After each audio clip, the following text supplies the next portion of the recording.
Good morning সকলকে GSP শিক্ষাদানে স্বাগত। পঞ্চায়েত পরীক্ষা 2026কে মাথায় রেখে আমরা জিজ্ঞাসা শুরু করেছিলাম। আজকের ভিডিওতে আমরা বাংলা থেকে 20টি গুরুত্বপূর্ণ প্রশ্ন উত্তর দেখব। তাহলে চলো ক্লাসটি শুরু করি। আজকের প্রথম প্রশ্ন 1, নির্ভীক শব্দের সমার্থক শব্দ কোনটি? অপশন চারটে দেখে নিই আমরা। ক বলছে ভীরু, খ সাহসী, গ দুর্বল, ঘ অলস। তাহলে এক দাগে সঠিক উত্তর কোনটা হবে? অপশন খ।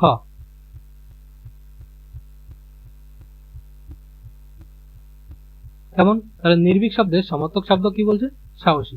যদি এখানে নির্ভীক শব্দের বিপরীত শব্দ জিজ্ঞাসা করতো, তাহলে নির্ভীক শব্দের বিপরীত শব্দ হয়ে যেত ভীরু।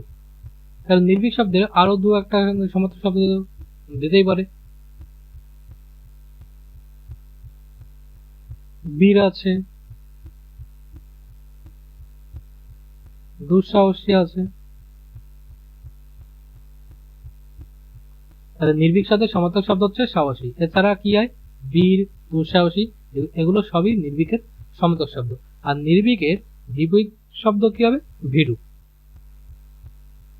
পরের প্রশ্ন 2, উন্নতির বিপরীতার্থক শব্দ কোনটি? ক বলছে প্রসার, খ সাফল্য, গ অবনতি, ঘ বৃদ্ধি। তাহলে উন্নতির বিপরীত শব্দ কি হবে? বিপরীতার্থক অর্থ হবে অপশন গ অবনতি। উন্নতি যদি সমর্থক শব্দ জিজ্ঞাসা করতো তাহলে কি হতো সেটা একটু দেখে নি আমরা। উন্নতি মানে কি? অগ্রগতি।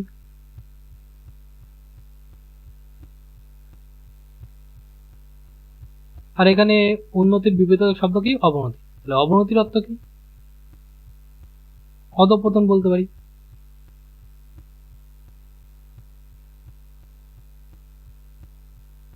হ্যাঁ তো, তাহলে উন্নতির বিপরীত শব্দ কি বলছে? অবনতি। অবনতির সমার্থক শব্দ অধঃপতন, উন্নতির সমার্থক শব্দ বা অর্থ অগ্রগতি।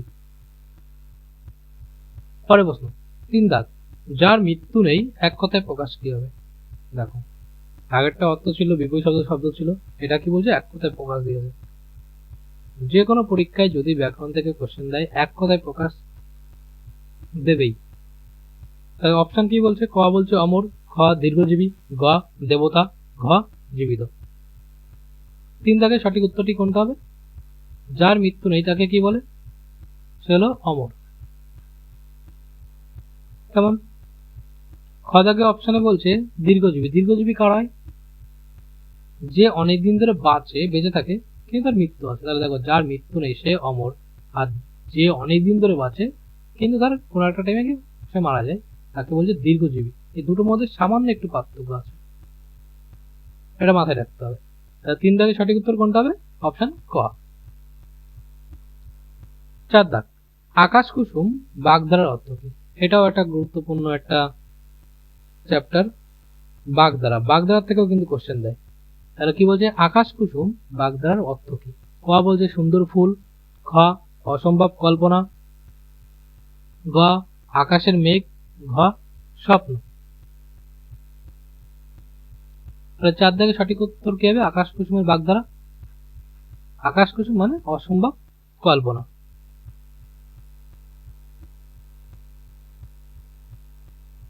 পরের প্রশ্ন 5 দাগ। 5 দাগে কি বলছে? 5 দাগে একটা শুদ্ধ বানান লিখতে দিয়েছে।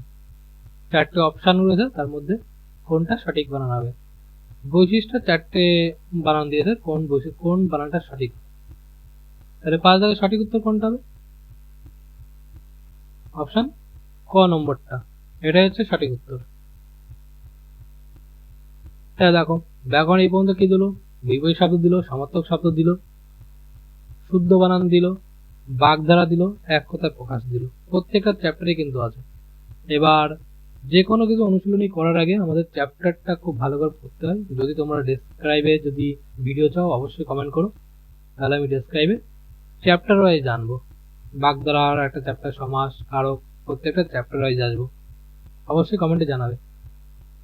6 দাগ, মহর্ষি শব্দের সন্ধি কি হবে?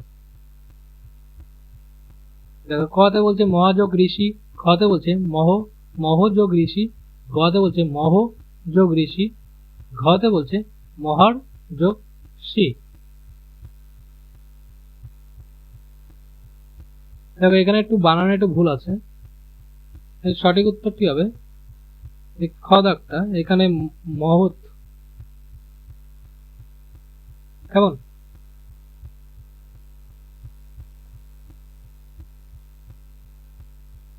তাহলে মহৎ যোগ ঋষি কি হবে? মহর্ষি হবে। এছাড়া আরো দু একটি যদি সন্ধি দেয় কি হতে পারে? মর্গ আছে, মনীষী আছে, বিভিন্ন রকমের সন্ধি দিতে পারে। এখানে আমি উদাহরণ দিয়েছি, মহর্ষিটা দিয়েছি। তাই সন্ধিও খুব ভালো একটা চ্যাপ্টার। পরে প্রশ্ন 7, রাজপথ কোন সমাস? দেখো প্রত্যেকটা চ্যাপ্টার থেকে কিন্তু একটা একটা করে কোশ্চেন দিয়ে একটা আমি তৈরি করেছি। 7 দাগে রাজপথ কোন সমাস? ক বলছে তৎপুরুষ, খ বহুব্রী, গ দ্বন্দ্ব, ঘ কর্মধারায়। 7 দাগে সঠিক উত্তর হবে ক, রাজপথ কোন সমাস? তৎপুরুষ সমাস।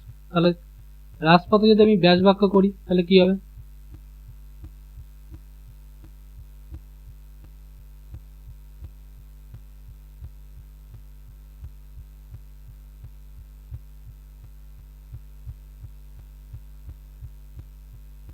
যদি আমি ব্যাস বাক্য করলে তাহলে কি হবে? পথের রাজা।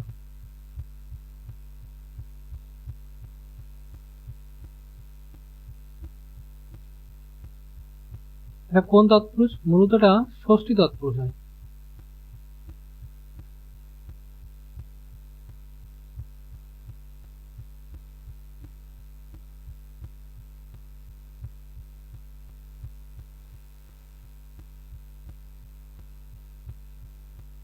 এরকম আরো দু একটা যদি সমাসের উদাহরণ বলি, শকার্ত হতে পারে, রাজপুত্র হতে পারে।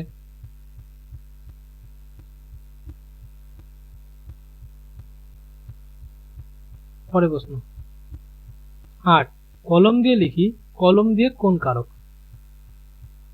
অপশন ক বলছে কর্ম, খ করণ, গ অধিকরণ, ঘ অপাদান কারক।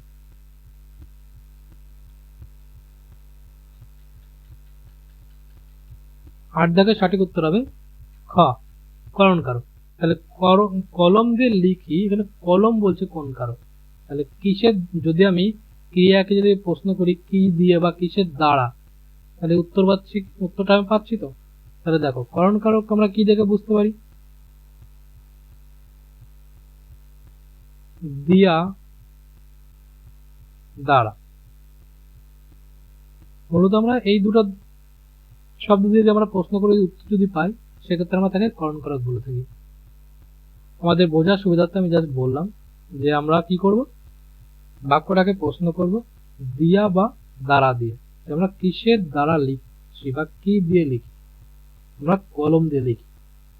উত্তর পেয়ে গেলাম, এটা হবে করণ কারক। পরে প্রশ্ন 9, অভিসার শব্দের অর্থ কি?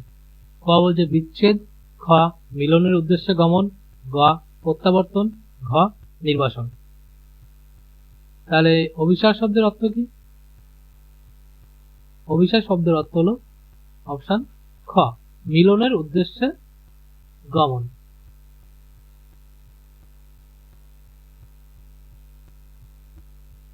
বিচ্ছেদ মানে কি? মানে একে অপরের থেকে বিচ্ছেদ হয়ে যাওয়া, মানে দূরে সরে যাওয়া।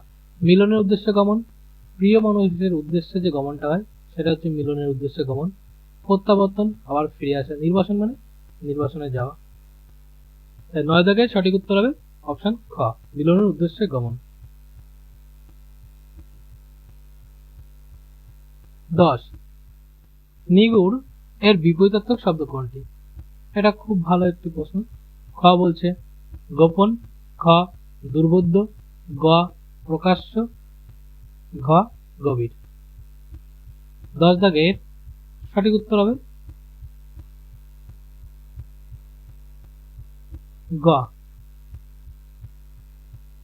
নিগুড় শব্দের বিপরীতার্থক শব্দ হলো প্রকাশ্য।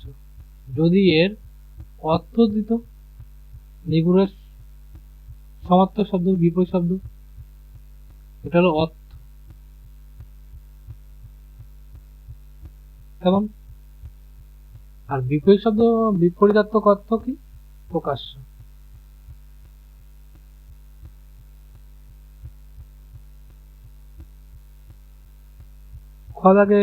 খ অপশন বলছে দুর্বোধ্য। দুর্বোধ্য কোনটা? যেটা বোঝা কঠিন।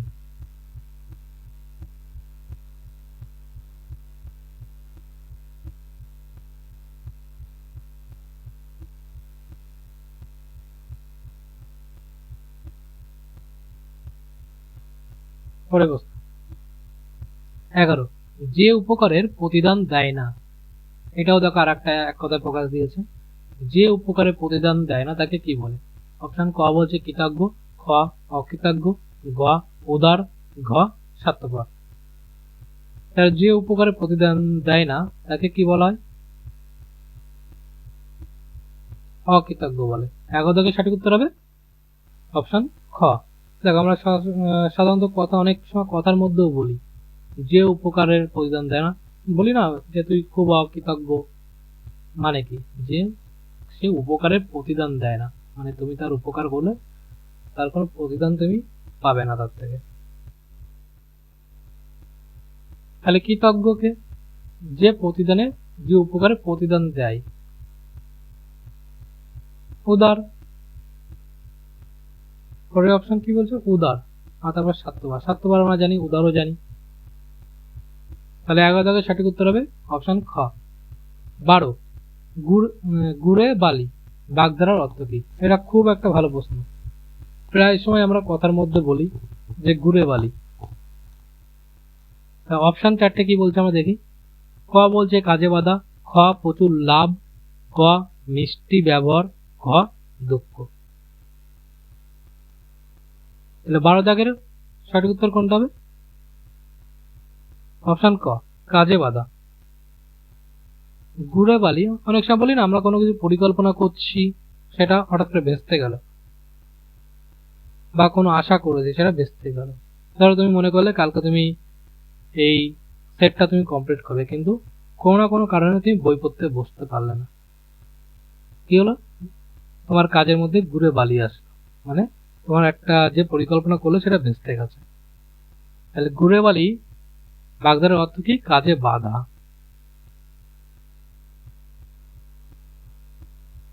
পরে প্রশ্ন 13, এখানেও আর একটি শুদ্ধ বানান দিয়েছে, যে এখানে শুদ্ধ বানান কোনটা আছে। আকাঙ্ক্ষার বানান দিয়েছে, 4টে অপশন দিয়েছে, কোনটা সঠিক হবে? 13 থেকে সঠিক উত্তর কোনটা হবে? ক নম্বরটা হবে, আকাঙ্ক্ষা বানান। কেমন? পরে প্রশ্ন 14, মনোযোগ শব্দের সন্ধি কোনটি? দেখো আর একটা সন্ধিতে কারেক্ট কোশ্চেন দিয়েছি। ক নম্বরটা বলছে কি? মনোযোগ যোগ। খতে বলছে মনোযোগ যোগ, গতে বলছে মনো যোগ যোগ, ঘতে বলছে মন যোগ অযোগ। 14 থেকে সঠিক উত্তর কোনটা হবে? ক নম্বরটা হবে। মনোর পাশে বিসর্গ হবে, যোগ প্লাস চিহ্নতে যোগ হবে, মনো প্লাস যোগ। পরে প্রশ্ন 15, নীলকমল কোন সমাস? দেখো এটা কি সমাসের থেকে একটা কোশ্চেন দিয়েছে। অপশন ক বলছে কর্মধারায়, খ বলছে তৎপুরুষ, গ বলছে বহুব্রী, ঘ বলছে দ্বন্দ্ব। নীল কমল এটা কোন সমাস হবে?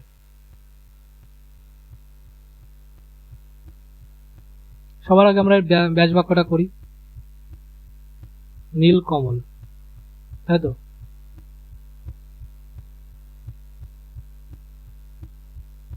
নীল কমলের ব্যাস বাক্য করলে কি হবে?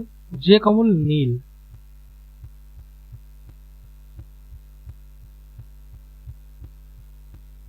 যে কমল নীল, সেটাই হলো নীলকমল। তাহলে এটি কোন কোন সমাস হবে? এর সঠিক উত্তর হবে কর্মধারয় সমাস।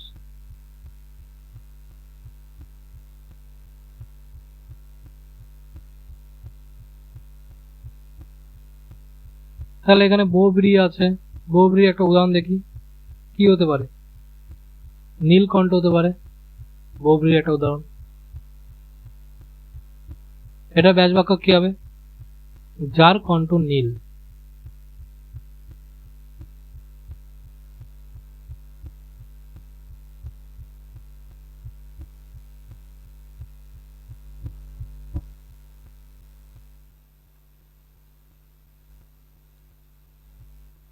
কেমন?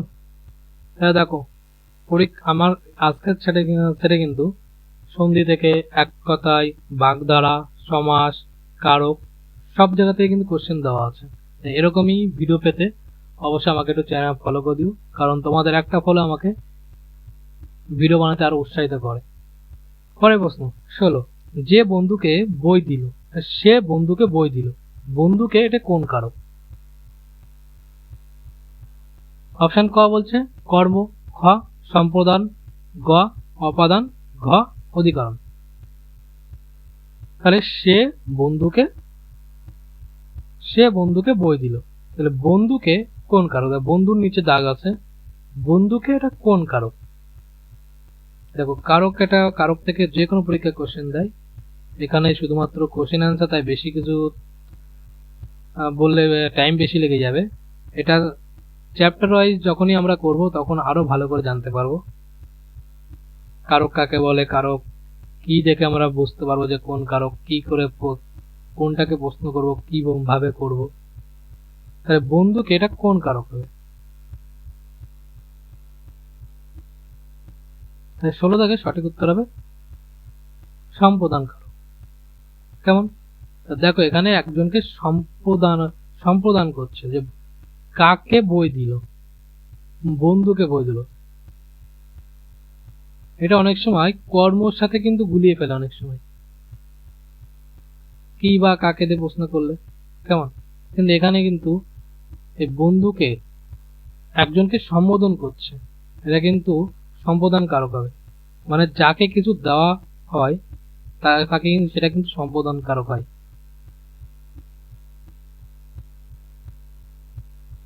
তাহলে এখানে গ অপশনে আছে কি অপাদান। অপাদান আমরা কি দেখে সাধারণত বুঝি? হইতে থেকে। যদি আমরা হইতে থেকে দিয়ে প্রশ্ন করে যদি উত্তর পাই তাহলে সেটা অপাদান কারক হয়। অধিকরণ কোন স্থান কাল বোঝাবে,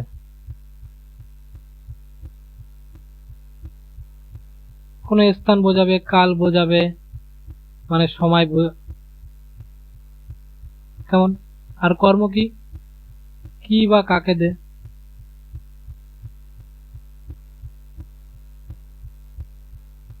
কেমন? তাহলে 16 জায়গায় সঠিক উত্তর কোনটা হবে? অপশন খ সম্প্রদান। পরের প্রশ্ন 17, পথের পাঁচালী এর রচয়িতাকে। দেখো চারটা অপশন কি বলছে। ক বলছে বিভূতিভূষণ বন্দ্যোপাধ্যায়, খ তারাশঙ্কর বন্দ্যোপাধ্যায়, গ মানিক বন্দ্যোপাধ্যায়, ঘ শরৎচন্দ্র চট্টোপাধ্যায়। পথের পাঁচালী, এটা অনেক পরীক্ষায় কোশ্চেনটা দিয়েছে যে পথের পাঁচালী এর রচয়িতাকে। তাহলে 17 জায়গায় সঠিক উত্তর কোনটা হবে? 17 জায়গায় সঠিক উত্তর হবে ক বিভূতিভূষণ বন্দ্যোপাধ্যায়। তাহলে বিভূতিভূষণ বন্দ্যোপাধ্যায় আরো কিছু আমরা দেখি সৃষ্টি দেখি, তিনি আর কি কি রচনা করেছেন। তার অপরাজিতা খুব বিখ্যাত।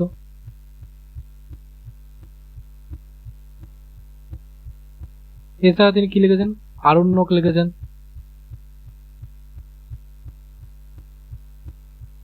আদর্শ হিন্দু হোটেল,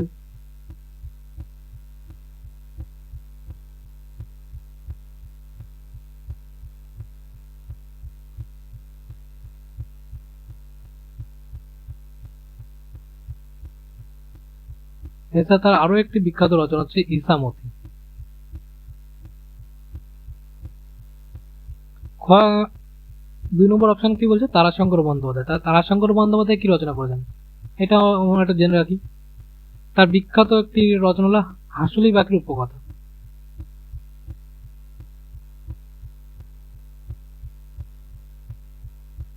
হাসুলি বাকের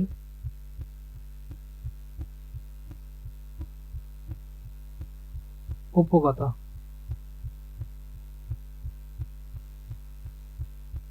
মানিক বন্দ্যোপাধ্যায় কি কি রচনা করেছেন? পদ্মা নদীর মাঝি। পদ্মা নদীর মাঝি। আর কি আছে তার? পুতুল পুতুল নাচের ইতিকথা। শরৎচন্দ্র চট্টোপাধ্যায় 4 নম্বর অপশন আছে। তিনি কি রচনা করেছেন? তার একটি বিখ্যাত রচনা হচ্ছে শ্রীকান্ত, চরিত্রহীন, দেবদাস,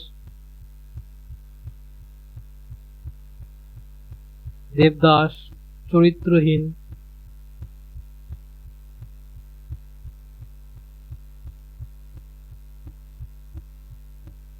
শ্রীকান্ত। তাহলে পথের পাঁচালীর রচয়িতাকে? বিভূতিভূষণ বন্দ্যোপাধ্যায়। তারাশঙ্কর বন্দ্যোপাধ্যায়ের হাসিলিবাগের উপকথা, মানিক বন্দ্যোপাধ্যায় পদ্মা নদীর মাঝি, শরৎচন্দ্র চট্টোপাধ্যায় দেবদাস, চরিত্রহীন, শ্রীকান্ত।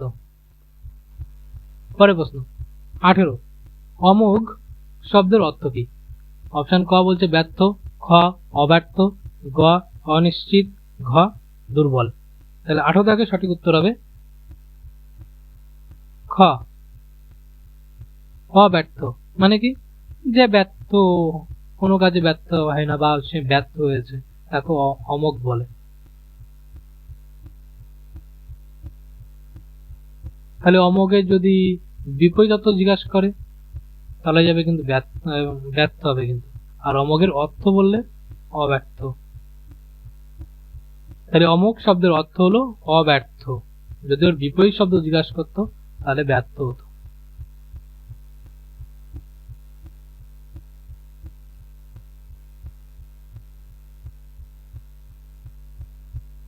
পরের প্রশ্ন 19, দুরারোহ এর বিপরীতার্থক শব্দ কোনটি? তো এটাও কিন্তু একটা ভালো একটা প্রশ্ন। দুরারোহ এর বিপরীতার্থক শব্দ জিজ্ঞাসা করেছে। ক বলছে দুর্গম, খ কঠিন, গ সুগম, ঘ জটিল।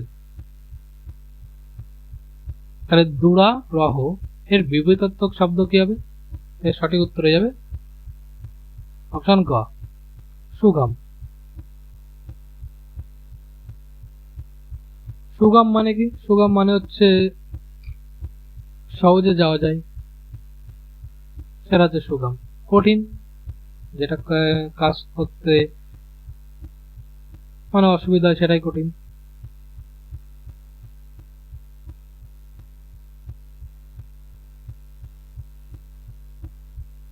পরের প্রশ্ন, আজকের দিনের লাস্ট প্রশ্ন 20, গড্ডলিকা প্রবাহ বাগধারার অর্থ কি? তাহলে 20 আগের কোশ্চেন কি বলছে? গড্ডলিকা প্রবাহ বাগধারার অর্থ কি বলছে? ক বলছে অন্ধ অনুকরণ, খ নদীর প্রবাহ, গ ঝোড়ো গতি, ঘ দ্রুত উন্নতি। তাহলে গড্ডলিকা প্রবাহের বাগধারা কি বলছে?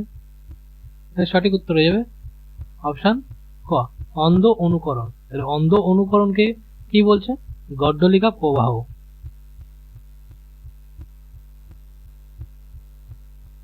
আচ্ছা, গড্ডলিকা প্রবাহ বলতে কি বোঝায়? এর অর্থ কি? কি অন্ধ অনুকরণ মানে কোনো কিছু না ভেবে কাউকে অন্ধের মতন অনুসরণ করা। হতেই পারে যে তোমার কোনো একটা বন্ধু কিছু করছে, তুমি সেটা বিচার না করে তুমি তাকে অনুসরণ করে সেই পথে, তুমি ভালো হলো না খারাপ হলো তুমি দেখতে গেলে না, তাকে অন্ধের মতন অনুসরণ করলে, সেটাকে বলছে কি? গড্ডলিকা প্রবাহ। তাহলে এরকম আরো কয়েকটি বাগধারা যদি আমরা দেখি, আজকে আমরা করেছি যেমন ঘুরে বালি করেছি, আকাশ কুসুম করেছি, অরণ্য রোদন করেছি, তাই তো? ঘুরে বালি, আকাশ কুসুম,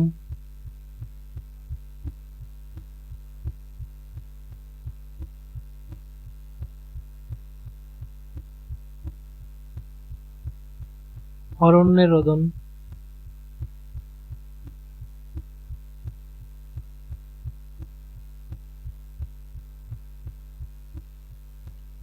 তাহলে ঘুরে বালি কি? কাজে বাধা। আকাশ কুসুম কি? অসম্ভব কল্পনা। আর অনুরোধন নিষ্ফল আবেদন।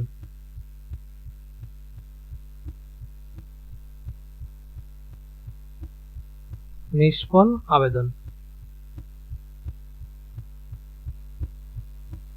ঘুরে বালি আকাশ কুসুম তো আমাদের ভিডিওর মধ্যেই ছিল। তাহলে এই ছিল আজকের 20টি গুরুত্বপূর্ণ প্রশ্ন।